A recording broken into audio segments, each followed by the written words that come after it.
Namaste everyone. Now we are going to study Young double slit experiment.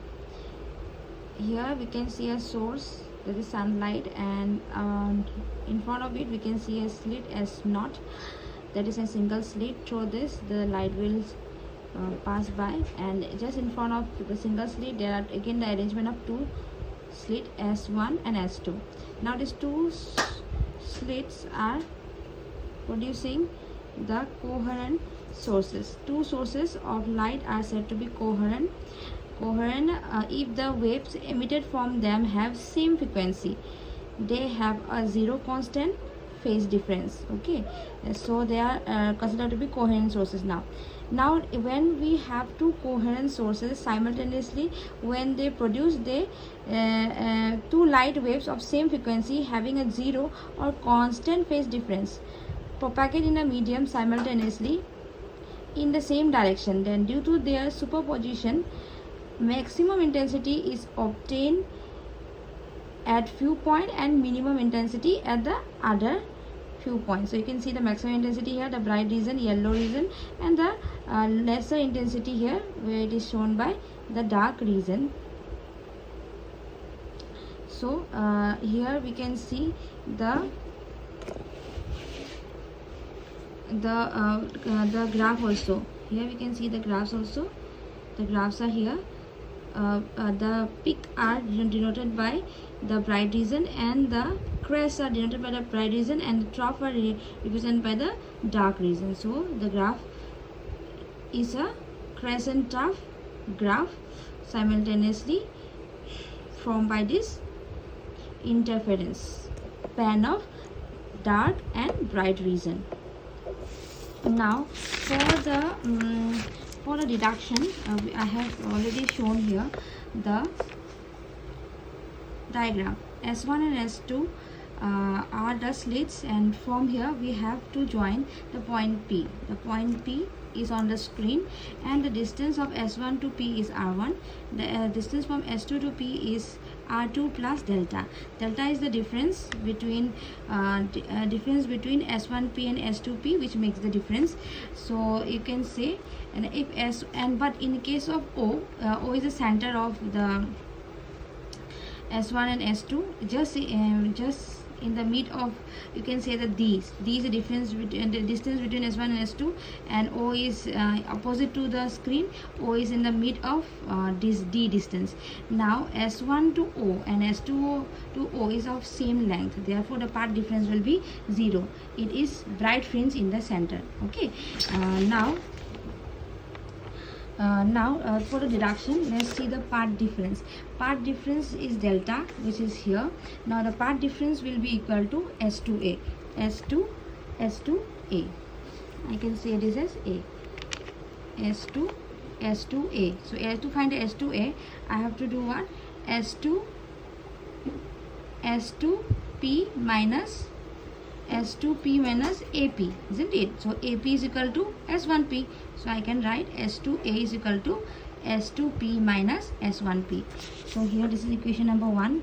So let's apply the Pythagoras theorem in the triangle S1PM. S1PM will be equal to S1P square equal to PM square plus S1M square. So S1P square is equal to, in the place of PM we are writing y minus d by 2 whole square. So why we are doing this? PM, look at here, PM is equal to what? Y minus, this is the distance of PO. We can say PM is equal to PO minus MO, that is y minus d by 2 whole square. Understood? Then S1M is the distance of D, because almost equal to the distance between the two slit and the screen. Okay, so S1M. So as we can think that if this height almost if this angle is little, if the angle is too little, or you can say D is very small, D is very too small than this capital D, then we can assume that it is almost equal to, that S1P is almost equal to S1M. Therefore we can write S1P as capital D, so D square. So equation number 2.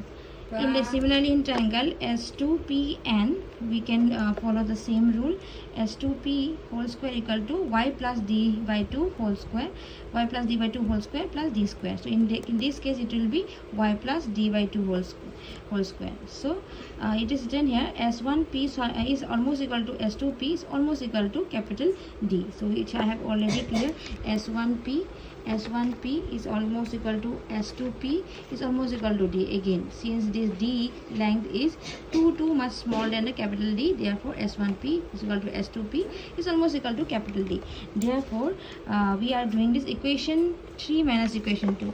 Equation 3, that is S2, Pythagoras theorem of the triangle S2P, and that is S2P square minus S1P square equal to this y plus d by 2 whole square plus d square minus y minus d by 2 whole square plus d square. So because of this sub minus, with the sign will be changed, and overall the formula will be for S2P whole square minus S1P square, it will be x square minus y square. What is the formula? X plus y whole, x minus y whole.